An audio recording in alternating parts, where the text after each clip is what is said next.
अल्हम्दुलिल्लाहि रब्बिल आलमीन वस्सलातु वस्सलामु अला सय्यिदिल अंबिया'i वल मुरसलीन सय्यिदिल अव्वलीन वल आखिरीन क़ाइदिल गुर्रिल मुहज्जलीन हबीबिना मुहम्मदिन व आलिहि व अस्हाबिहि अजमईन। अशहदु अल्ला इलाहा इल्लल्लाह व अशहदु अन्नी उन्ज़िल फ़ीहिल क़ुरआन। सदक़ल्लाहु मौलानल अलीयुल अज़ीम। इन्नल्लाह व मलाइकतहु युसल्लूना अलन नबी या अय्युहल्लज़ीना आमनू सल्लू अलैहि व सल्लिमू तस्लीमा। अल्लाहुम्मा सल्लि अला सय्यिदिना व मौलाना हबीबिना मुहम्मदिन व आलिहि व अस्हाबिहि अजमईन। अजीज़ान मोहतरम, अज हिन ही मोहल्ले में जेका फौतगी थी वही है, अल्लाह जे दर ते दुआ है त अल्लाह ताला उन जी मग़फ़िरत फरमाए।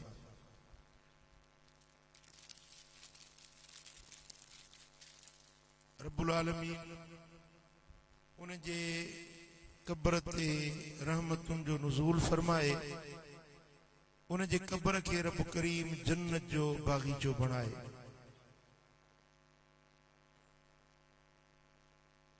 कफ़ा बिल मौत वाइज़ा, मदीने वाले साईं फरमाए त मौत जड़ी भी का नसीहत ना है। मौत सब खां वडो वाइज़ा, मौत सब खां वडी नसीहत आ, मौत सब खां वडी इबरत आ। बे जे मौत के दिसी पंजो मौत याद रखण खपे। ता मुझी बोली समझो था जी। एक मानू हजरत इज़राइल अलैहिस्सलाम से उनकी मुलाकात थी। हजरत इज़राइल के अर्ज कई, तू जहान वारन जा साह कब्ज करी तो जडे मुझो मौत अचे तो मुखे अगवाट इत्तला कजा, तो मां तौबा ताइब थी वठा।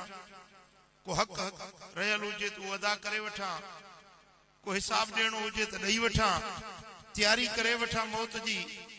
मुखे मुझे मरण का 2-3 ॾींहं अग में इत्तला ॾिजाए तो मां पंहिंजे मौत जे लाइ तैयारी कयां।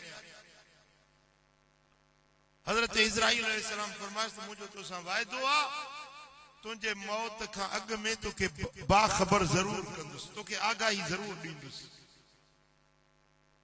वक्त गुज़रंदो रहियो, वो माण्हू पंहिंजे कमन में कारोबारन में मशगूल रहियो, दुनिया जे मशगूलियन में रहियो। उनके मौत याद न रहियो ऐं उनके यो ख्याल हुयो त जडे मुझो मौत इंदो त इज़राइल अगवाट मुखे इत्तला कंदो, ओडी मल तौबा ताइब थी वठंदुसि। हिकड़ो डी एड़ो थियो जो अचानक इज़राइल उन वट आयो कि अज तैयार थी, तुझे मरण जो ॾियारो। जी छा तो मूंसां वाइदो न कयो हो त मुझे मरण खां अग में तू मुखे इत्तला कंदे, मुखे बाखबर कंदे।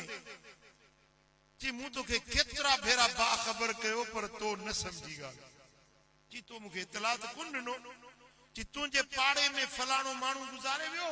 जी हा गुज़ारे वियो। जी मूं तोखे इत्तला ॾिनो त कल हुन घर में आया, सुभाणे तुझे घर में ईंदुसि। तुझे पाड़े में फलाणी औरत गुज़ारे वई? जी हा गुज़ारे वई। तुझे घर जो फलाणो भाती गुज़ारे वियो? जी हा गुज़ारे वियो। तुझे कबीले जो फलाणो फर्द वफ़ात करे वियो? जी हा वफ़ात करे वियो। जी इन खां वधीक ॿियो कहिड़ो मां तोखे इत्तला ॾियां? हा इहो ई इत्तला हुयो, इहो ई तोखे मूं बाख़बर कयो पे त अॼु हिन जे दर ते आहियां, सुभाणे तुंहिंजे गिचीअ में मुंहिंजा हथ पहुचण वारा आहिनि। अज़ीज़ान गिरामी, कंहिंजो बि मौत ॾिसो त पंहिंजो मौत यादि कंदा कयो, पंहिंजी क़ब्र, पंहिंजी क़यामत, पंहिंजी आख़िरत खे यादि कंदा कयो। छो त जंहिंखे पंहिंजो मौत यादि हूंदो न, मदीने वाले साईं फरमायो त जेको 21 भेरा रोज़ानो पंहिंजे मौत खे यादि करे, क़यामत जे ॾियारे शहीदन जे दर्जे में उतारियो वेंदो। भली पंहिंजे बिस्तर ते मरे, पर उन्हें के दर्जो शहीदन जो मिलंदो जेको 21 भेरा रोज पंहिंजे मौत के याद कंदो हुजे ऐं जंहिंखे पंहिंजो मौत याद हुंदो न उन्हें जूं डिघियूं उम्मीदूं न थींदियूं डिघा मनसूबा न ठाहींदो जंहिंखे मौत याद हुंदो उन्हें के इबादत जी लज़्ज़त नसीब थींदी जंहिंखे पंहिंजो मौत याद हुंदो उन्हें के तकड़ी तौबा नसीब थींदी जंहिंखे पंहिंजो मौत याद हुंदो उन्हें के अल्लाह जे दर ते झुकण जी इबादत करण जी ताकत ऐं तौफीक नसीब थींदी अज़ीज़ान गिरामी इन जे लाइ मदीने वारे साईं फरमायो अक्सरू ज़िक्र मन हादिमिल लज़्ज़ात घणो याद कयो घणो ज़िक्र कयो उन्हें मौत जो जेको तांजे लज़्ज़तुन के फिटाए छॾींदो तांजे लज़्ज़तुन के तांजे दुनिया जे आरामन के मौत फिटाइण वारो आ तव्हांजे घर खां तांखे बेघर कंदो तव्हांजे औलाद के यतीम बनाईंदो तव्हांजे बच्चन के यतीम बनाईंदो तव्हांजे ज़ाल के रनड़ बनाईंदो तव्हांजो घर मटजी वञी कब्र जी सोड़ी सामी कब्र जी कोठड़ी तव्हांजो घर बणजी वेंदो ई दुनिया हिकिड़ो मुसाफ़िर खानो आ या बुजुर्गन मिसाल ॾिनो आहे त दुनिया हिकिड़े पुल जे मिसल आहे पुल जे मोरी हूंदी आहे दरिया जे मथां पुल हूंदी आहे पुल टपी माण्हू परे पासे ॾे वेंदो आहे हर इंसान जो घर अॻिते आहे मोमिन जो घर जन्नत अॻिते आहे मुनाफिक ऐं काफ़िर जो घर जहन्नम आहे उहो बि अॻिते आहे ही पुल आहे जेका इंसान क्रॉस करे थो ऐं हर माण्हू पंहिंजे घर ॾे वञण वारो आहे हर माण्हू जी मंज़िल अॻिते आहे ही दुनिया इन पुल वांगुरु आहे जंहिंमां असांखे हर कंहिंखे क्रॉस करणो आहे हाणे तव्हां ॾिसो को माण्हू दरिया जी पुल आहे उन ते चवे त मां घर ठाहियां थो मां हिते रहंदुसि तव्हां उनखे छा चवंदो बाबा ही पुल आहे हिते घर न ठाहिबो आहे ही घर ठाहिण जी जाइ न आहे ही रहण जी जाइ न आहे जेको हुते घर ठाहिण चाहे तव्हां उनखे चवंदो त ही बेवकूफ़ आहे बेअकुल आहे जेको पुल ते घर थो ठाहे पुल रहण जी जाइ न आहे पुल टपण जी जाइ आहे अॻिते वञण जो हंधु आहे हर माण्हू खे इन पुल खां टपणो आहे मुंहिंजा दोस्तो ही दुनिया बि उन पुल वांगुरु आहे जंहिंखां हर हिकु इंसान खे क्रॉस करणो पखी परदेसियड़ा सिघो करे उड़न जी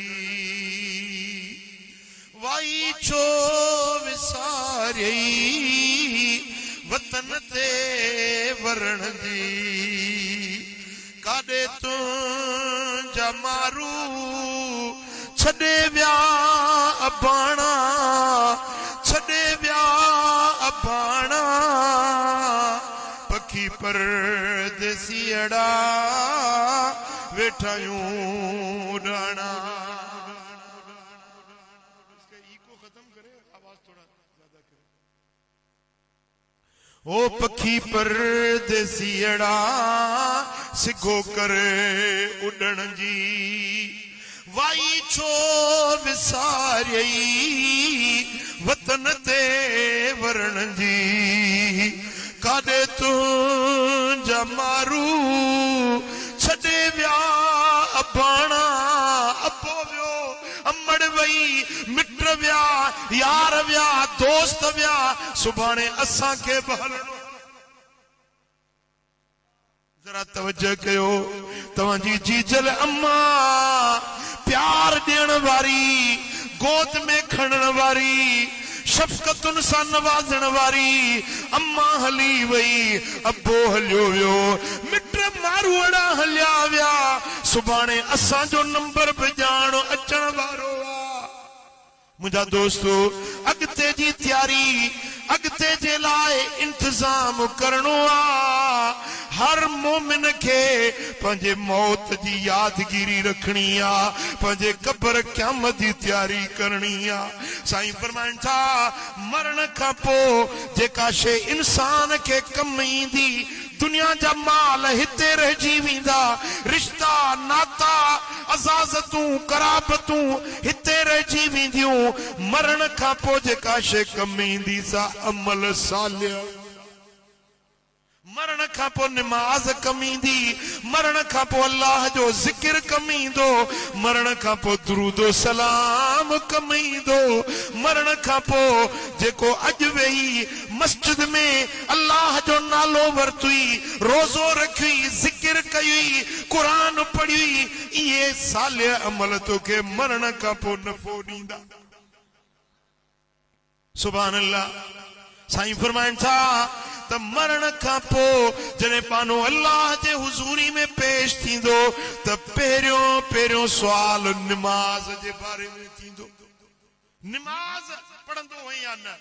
निमाज़ अल्लाह जो फर्ज आ, निमाज़ मुसलमान की निशानी आ, निमाज़ दीन जो थंभु आ, निमाज़ जन्नत जी कुंजी आ, निमाज़ बेहश्त जो सर्टिफिकेट आ। जे निमाज़ पढ़ी उन्हें जे ला जन्नत जा दरवाजा रब खोले छॾींदो आ।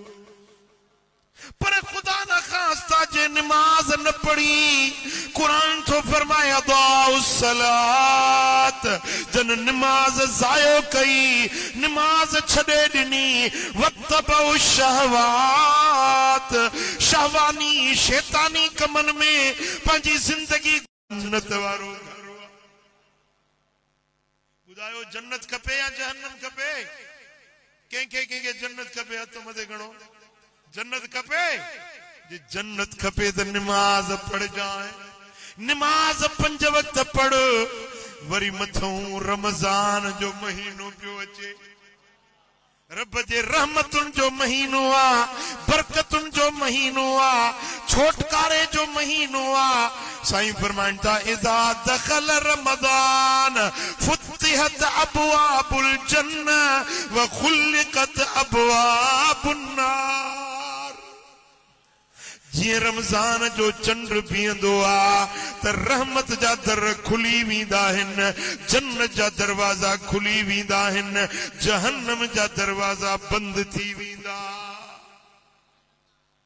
वसुलसिलत शयातीन, शैतानन के कैद कयो वेंदो आ, शरीर शैतान कैद बनाया वेंदा आहिनि।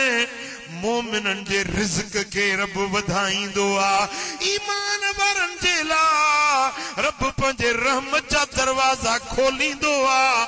साईं फरमाइनि था रमजान अहिड़ो महीनो आ जंहिंजा पहिरियां 10 ॾींहं रहमत ई रहमत, रहमत ई रहमत वसंदी आ, ऐं विचां 10 ॾींहं गुनाहन जी माफ़ी जा आहिनि, मग़फ़रत जा आहिनि, ऐं पोयां 10 ॾींहं दोज़ख जी बाहि खां छोटकारे जा ॾिहाड़ा आहिनि। मदीने वारे साईं फरमायो मन क़ाम रमज़ान ईमानन व एहतिसाबन गुफ़िर लहू मा तक़द्दम मिन ज़ंबिही। जेको माण्हू ईमानदारी सां सवाब जी नियत सां रमज़ान जूं रातियूं जागंदो आ, तरावियूं पढ़ंदो आ, तहज्जुद पढ़ंदो आ, रब उन जे ज़िंदगी जा गुनाह बख़्शे माफ़ करे छॾींदो। जो रमजान के रोजे रखता है उसके लिए जन्नत है, जो रमजान की रातें जागता है, तरावी नमाज पढ़ता है, अल्लाह का जिक्र करता है, जो रातों को उठ उठ कर अल्लाह के हुजूर सजदे करता है, उसके लिए अल्लाह ताला रमजानुल मुबारक में जन्नत के दरवाजे खोल देता है। सुभान अल्लाह। मेरे आका ने फरमाया कि ये ऐसा महीना है जिसमें एक रात रब ने मख्फी रखा दी है, वो एक रात है जो 1000 महीनों से ज्यादा फजीलत वाली है। जो रमजान की वो एक रात जागे, वो लैलतुल कद्र वाली रात है। जो एक रात अल्लाह की इबादत में गुजारे, वो 1000 महीनों की इबादत से उसको ज्यादा अजरो इनाम दिया जाता है। सुभान अल्लाह, सुभान अल्लाह। वरी जे रमजान में रब मदीनो दिखा रही, सुभान अल्लाह। रमजान जो महीनो हुजे, सरजमीन मक्का हुजे, साईं फरमाइन था ॿियनि शहरनि में 1 लख रमजान गुजारियो, मस्जिदुल हराम में हिकिड़ो रमजान अञा वधीक शान वारो। ॿियनि शहरनि में तव्हां लख जुम्मा अदा कयो, मस्जिदुल हराम में बैतुल्ला शरीफ वारी मस्जिद में हिकिड़ो जुम्मो अदा करणो ॿियनि शहरनि जे लख जुम्मनि खां वधीक अजर ऐं सवाब। सुभान अल्लाह। कराची में भी खोड़ मस्जिदूं आहिनि, हिते जामे मस्जिदूं भी खोड़ सारियूं आहिनि। हिते लख जुम्मा पढ़ी कराची में, मस्जिदुल हराम जो हिकिड़ो जुम्मो अञा वधीक शान वारो। कराची में 50,000 जुम्मा अदा करी, पर मदीने शरीफ जी मस्जिद नबवी में हिकिड़ो जुम्मो 50,000 जुम्मन का वधीक फजीलत वारो। हिते 50,000 रोजा रखी, मस्जिद नबवी जो हिकिड़ो रोजो अञा वधीक शान वारो। हलो मदीने, हलो मदीने, मदीनो अखड़ने जो ठारू आए। उते आ रहमत, उते आ बरकत, उते दिलने जो सही करारू आए। मदीनो मिठड़ो इहा जन्नत रखाई रब, उते वॾी फरहत। न छेड़ो झगड़ो न हुल हंगामो, उते रुगो बस करार आए। हलो मदीने, हलो मदीने, मदीनो कड़ने जो ठारू आए। सुभान अल्लाह। कराची वारा तव्हां सोचींदो जन्नत कीअं थींदी आ, बेहश्त कीअं हूंदो, मदीनो ॾिसी आ ॼण जन्नत ॾिसी आ। सुभान अल्लाह।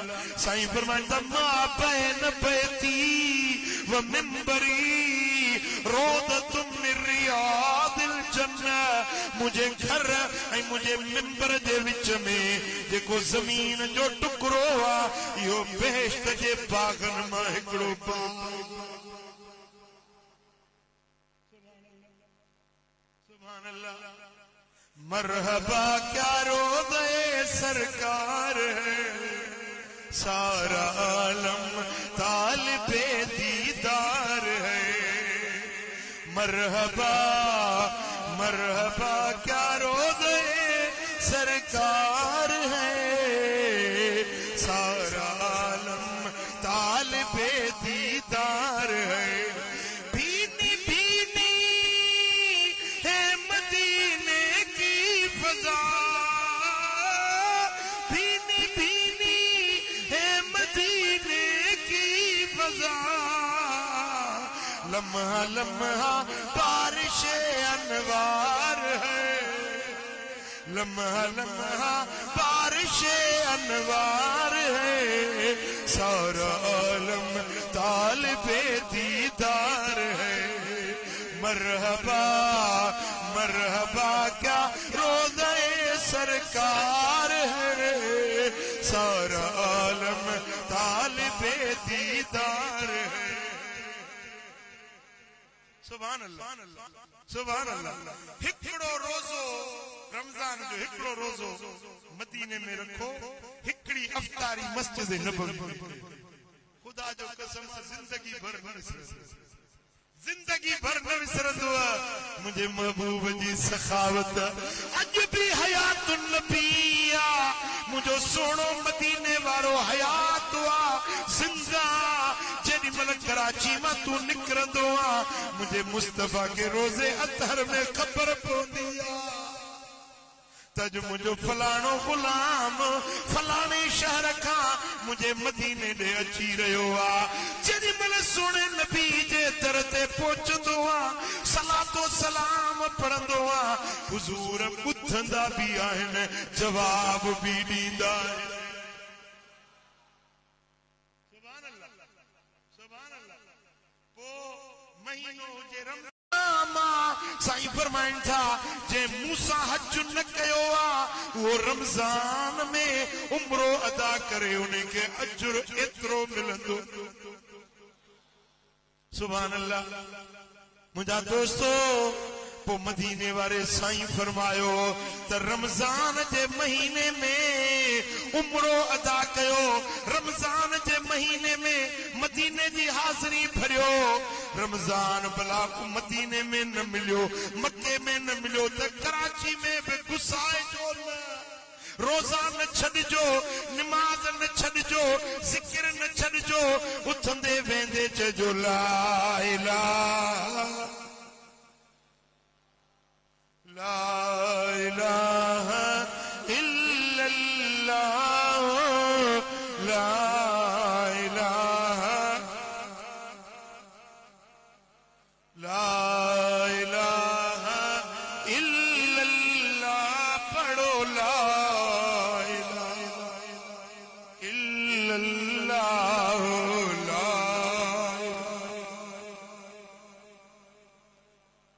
मुहम्मदुर रसूलुल्लाह सल्लल्लाहु अलैहि वसल्लम साईं फरमाए यो कलमो खड़ो पढ़ो अल्लाह राजी थींदो। रमजान जे वजीफन मां इहो वजीफो, रमजान जे भलन अमलन मां इहो भलो इहो कलमो खड़ो पढ़जो। जेकॾहिं को माण्हू इहो कलमो 70,000 भेरा पढ़े, घणा भेरा ॻाल्हायो 70,000 भेरा इहो कलमो पढ़े न यकीन पक्का पक्का अल्लाह उनखे बख्शे या गारंटेड ॻाल्हि आहे बग़ैर के शक शुबे। जिंदगी में हिकिड़ो भेरो 70,000 भेरा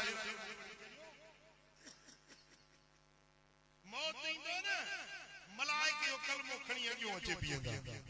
रब फरमाईंदो हिन जिंदगी में इहो कलमो 70,000 भेरा पढ़ियो, इन जे सदके मूरबन खे बख्शे छॾियो, खोलियो जन्नत जा दरवाजा। पढ़ो कम कजे या न कजे, रमजान में दुनिया जा कम घटाइजो ऐं दीन जा कम वधाइजो, रब जो ज़िक्र घणो कजो। मालिक करीम जो इहो विर्द जेको मदीने वाले साईं सेखारियो आहे कलमे शरीफ वारो विर्द घणो पढ़जो, अल्लाह ताला राज़ी। अल्लामा मुत्तकी हिंदी रहमतुल्लाह अलैह रिवायत आंदी आहे त जेको माण्हू हिकिड़ो भेरो कलमो शरीफ पढ़े ला इलाहा इल्लल्लाह व मद बिहा सौतहु, पंहिंजी आवाज़ खे कशे टिघो करे लंबो करे इहो हिकिड़ो भेरो कलमो पढ़े थो, उन जा 4,000 कबीरा गुनाह रब बख्शे छॾे। घणा 4,000 कबीरा गुनाह तवच्छा। अल्लाह सा शिरक करण कबीरो गुनाह हुआ, के उफट मारण कबीरो गुनाह हुआ, कूड़ ॻाल्हाइण कूड़ी शाहिदी ॾियण कबीरो गुनाह हुआ, जादू करण कबीरो गुनाह हुआ, पीउ मां जी नाफरमानी करण कबीरो गुनाह हुआ। इस्लाम ऐं कुफ्र जी जंग हुजे पुठी ॾेई भॼे कबीरो गुनाह हुआ। साईं फरमाइनि था हिकिड़ो भेरो कलमो पढ़ो ला इलाहा इल्लल्लाह, तव्हांजा 70,000 कबीरा गुनाह कजे या न कजे। जो क्या जवाब ॾियो एड़ो कम कजे या न कजे रमजान जो जी चंड पिए न तस्बीह तो सा गड्ढ हुजण खपे तस्बीह तुझे खीसे में हुजे तस्बीह तुझे सेरांदी का हुजे तस्बीह तुझे पाण सा गड्ढ हुजे इहो पढ़ंदो कर ला इलाहा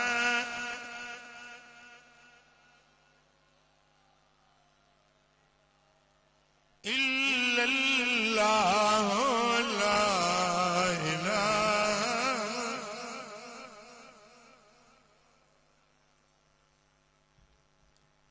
इल्लल्लाह ला इलाहा